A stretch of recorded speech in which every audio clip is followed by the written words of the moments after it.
Well, due to tightening budgets at a federal level as of today, the Urban Mission Ministries homeless shelters in Jefferson County have closed their doors officially, and there is no emergency shelter in place to take new intakes. I sat down with local leaders this week to see what's ahead as winter is edging closer. When is the right time? There is never a good time to make these decisions. There's never a good time to be on the street. The closure marks the end of a long-running safety net for Jefferson County's most vulnerable. As the cold weather moves in, local leaders are balancing concern with determination, working to make sure no one is left without shelter. This is not a open up the door and everyone who's in the shelters will now just be on the street.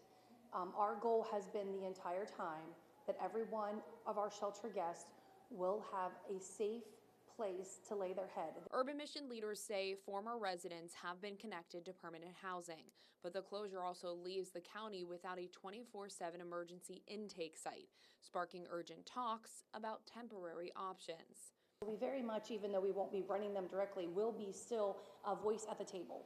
We still want to be able to offer, what we have learned from running shelters to whoever may take on this next piece, whether it be the temporary solution until a more permanent solution can be found, or once that permanent solution is found, how can we be a resource to that agency or those individuals as well? What we've learned in the years that we've been running these shelters is that it takes a lot. It takes a lot of energy, a lot of people, a lot of money.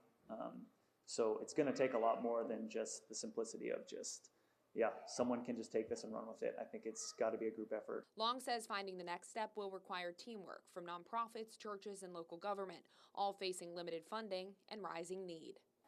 People who work in housing with the homeless, with shelters, people with food insecurity, when you see it day in and day out, it can become discouraging that we can't do enough to help enough.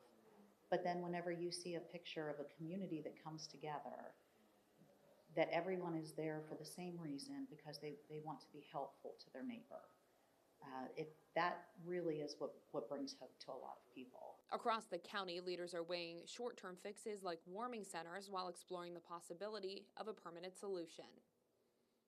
Once again, there's no clear plan yet on what does come next, but local leaders say they're committed to finding one before winter sets in.